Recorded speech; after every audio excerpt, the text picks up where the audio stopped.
Hello dear ones, this is Vasimasa. I hope you are doing well. So I'm coming back for a video response to Julie. This amazing topic on having a deck collection. And it's even more interesting for me because I've been on the road for many months. So I don't have all my collection and I'm so much missing it. So I'm going to still answer some of these questions, and I received the Victorian Romantic Tarot new edition, not a recent edition, but I'm really happy about having it. So I want to kind of like open it with you and see how that goes.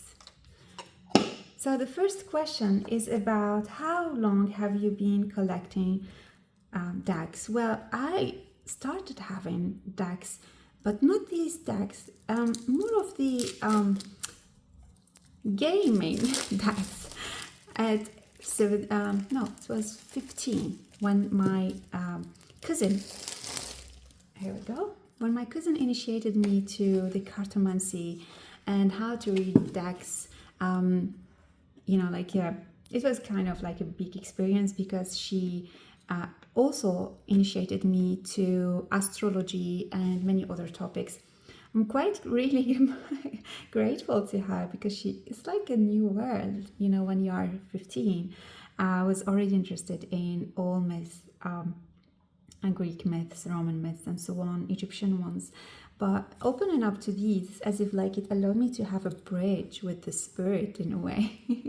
So I didn't stop having decks since I was, the next one I got was when I was 17, when I went to Egypt, like these really playing cards.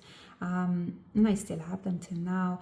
Another one I got as well a bit later, when I went to Ireland. I got also these, not Ireland, I don't know if it was Ireland or the UK, but I got these kind of like Paleolithic, trying to find the right name, but yeah, so playing cards, I have some, but with these I really got interested in the illustrations and paintings and all of this when I created my first deck about the trees in 2016.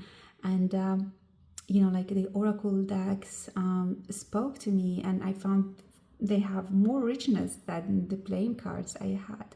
So I started using them since, actually. They never left my bag, my office, my life. And one of the first decks I had many, but one of the first decks I had was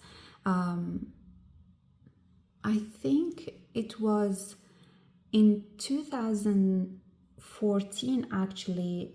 It's very interesting because I got some decks in 2014 and I left them because I didn't feel the energy was aligned, and I closed that door. But in 2016, when I reconnected with the Victorian Romantic, not this Victorian Romantic, the fairy Victorian, Fairy Victorian Tarot, if I remember well the name, that energy spoke to me, and I learned at that time that, well, my previous experiences with the cartomancy, depends on the energy of the cards, of the creator, of my own evolution path as well.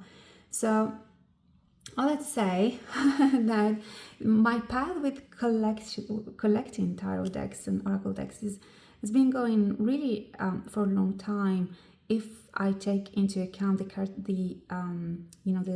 playing cards.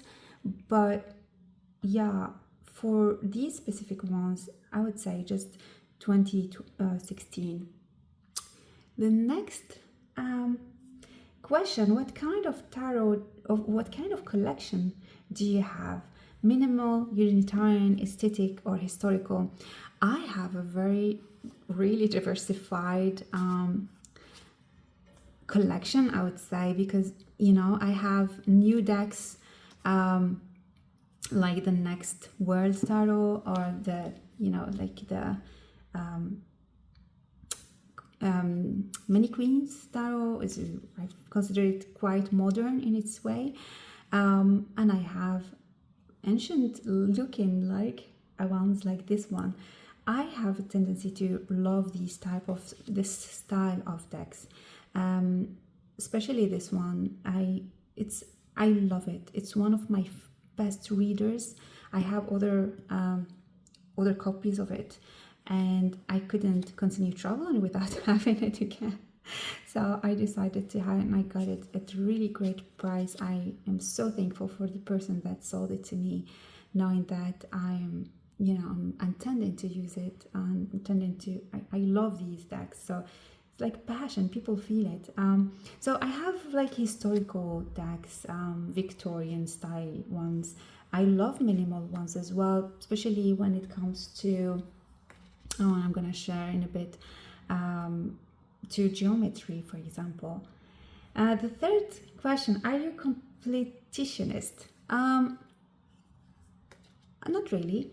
I am, there's not something missing that I need to complete, as more of a passion for an art style or a topic. For example, I've been quite interested by the old tarot decks and oracle decks that are into the activist style. So I'm still looking at that at the moment. So it's not about completing, but it's more about what am I into? What do I want to develop? What type of spirits I am calling? What type of energies I'm calling into my life? The next question is, how do you organize your collection? Oh my goodness, it's different. Most of the time I have my decks available in, putting them in shelves so that I can access them, and others I put them aside because I'm not using them for some months or years. But when traveling, that's the thing, I have a small box I'm carrying with me in which I put my decks, and they are wrapped and re-wrapped again just to protect them the best way I can. I love this card. This is one of my favorites. Look at those roses. Oh my goodness, I love this one. What is your favorite thing about your collection? My favorite thing is that it speaks about who I am and where I want to be. The diversity is not just showing diversity of interests, actually. It is showing diversity of our own being. And even, I would say, for some people, diversity of our experiences before we came to the earth, maybe. These epochs that I believe that we came with memories from some of these ancient times. And if we recognize that, we can see, this is the Green Wheel Oracle, and by Danielle Barrow, amazing deck as well. So if we believe that we are inhabited by spirits, memories, and energies from different times, different cosmoses, maybe universes, we start looking at our collection as the whole universes, the whole, as if like we are all these stars that fill the world. And imagine if every deck is you, and how does that deck speaks your language and speaks you in the world? That would be great reading question. In what way am I this deck? What memories is it awakening within me? What work am I called to do at the moment because I got this deck? See, I have quite strong interest this last month as well towards animals, which was not the case before. I mean, I love animals, but they didn't speak to me in readings. But the recent, I would say, year or 2 years, strongly months, have been quite intense with the animals. And I started hearing a little bit better. So is it the wild aspect awakening within me, right? So our collection is the mirror of who we are. And so what is your least favorite thing about, or something to improve your collection? I think that I would like to have a system to classify my decks in order to find them easy. I have a quite big collection, and I got this kind of app. It's called Lip, I think, and I put my decks in boxes. For those that I'm not using, but I think I need something a little bit better. To find them, to store them, to ship them when I need to ship them wherever I am. And the other thing I would love to, and this is maybe not just as a collectioner, let's say, but as a reader, I would love to have a very smart kit that is transportable, that I could use for reading, not just a cloth that wrap, or no, something a little bit more technique. I love the Japanese style of organizing. I find it quite ingenious. And I wonder if there is something, do I need to create it, or do I need to find it a system that you store your decks, you have your journal in it, and you have your cloth in it, but kind of like a smart kit that it's all one in it, like a whole. I'm not talking about putting all of these things in a bag, but a bag specific for that, and maybe even it has a chair or a small table, who knows. But yeah, I'm dreaming about a kit, a smart kit for tarot readers who travel and do readings where they go. What is the biggest category of my collection? I think I have, as I said, diversified, but I must say that most of my decks are colorful, and maybe I'm thinking, I have a lot of decks with flowers, nature element, geometrical element, like even this one, the Victorian Romantic Tarot has flowers, has nature in it. So I feel like I have a diversity which includes history, nature, and so on. And that could change. I need to check my collection again when time comes. The next question is, what is the smallest category of your collection? I think I lack some dark goddesses decks in my collection. I had the dark goddess tarot and I let it go, and now it's calling me again, and I wonder if it's not the time to get it back.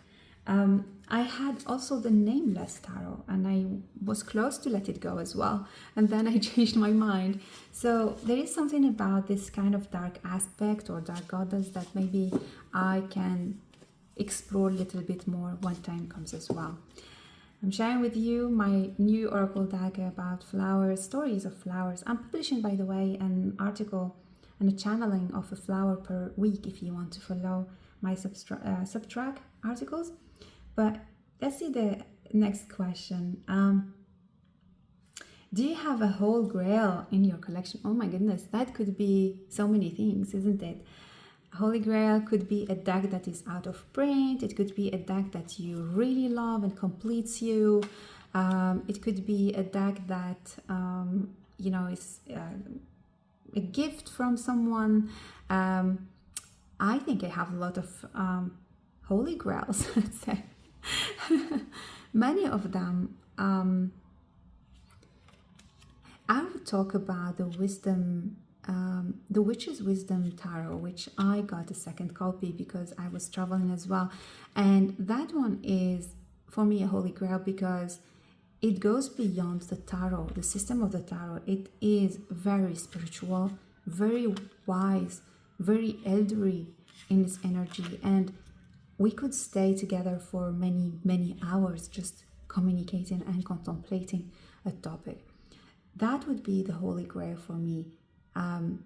The value I give to being with elders is the holy grail for me at the moment. Do you ever wish your collection was bigger, smaller, or it is complete? I have no idea. Of course, when we are away from our collection, I wish I had traveled with my whole collection, but it's not possible. There are some choices to do. So I would say, it depends on the circumstances, on the space we have, the abilities we have. And for now, I would say I'm grateful, wishing to get maybe a little bit more decks as I go. How often do you declutter your collection? Talking about that, I sometimes put some decks to, let them go. Sometimes they go, sometimes they don't. And at the moment, I have 2 decks I want to let go of. But yeah, waiting for the right moment to do so. But yeah, it's kind of like as it's not me who decides, I say. It's always the deck. I might want some decks to leave, but they want to stay. And I'm like, okay, stay a little bit more and see what we can do together. So it's a kind of an open conversation. How do you ever get envious seeing other people's collections? No, really. I get envious of the way they organize their decks, not of the decks they have. I think because I am creative and have like this attention deficiency, I sometimes lack, these organizational gifts some have. I love seeing people, even with their clothes, organizing them like layer by layer. It's so artistic, and I wish I could be that, but I am not. So I don't know if it's envy or maybe kind of, can I learn something like that in the future? Who on YouTube has the best collection videos? I don't know, to be honest. There are so many, but the one that comes to mind is not about collecting. Hermit's Cave, again, talking about how he organizes his decks. Honestly, I would say he's one of the best collectors, and the way he honors his decks is really beautiful.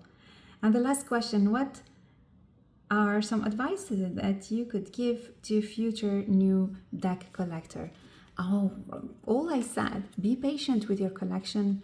Don't let them go so easily. Be patient, because if they want to stay, if you got them, it means that maybe you have something to learn together. And it's something about being patient with the decks, but also with yourself. When you collect, you are learning to know what you love, what you don't. So, don't kind of like invest too much, in my opinion, in something you are not sure that you are going to love. Maybe make small steps in your collection instead of big steps, because you have seen XY buy it. It means that you will love it. Not really. So one of the other creative ideas that I'm putting here, maybe someone will listen to me one day for this. I wish there would be a cafe or a tea place where we could exchange our tarot decks, where we could borrow tarot decks. I know the energy of it would change, but imagine your tribe having the same kind of energy, interest, sharing these decks, maybe having like a space where to store them. Instead of having decks, you could have a shared place, to store all of these decks, and people will use them in a conscious way, in a very respectful way, and so on. I believe that the decks are here to be used, and used in community. And maybe my idea is too futuristic, I don't know, but I really see the advantages of collecting together, collecting with other people. And so that's why I'm feeling would be one of the future paths for our community. I hope you loved this deck. If you enjoyed it, please like the video, and we will talk soon about other topics. Much love.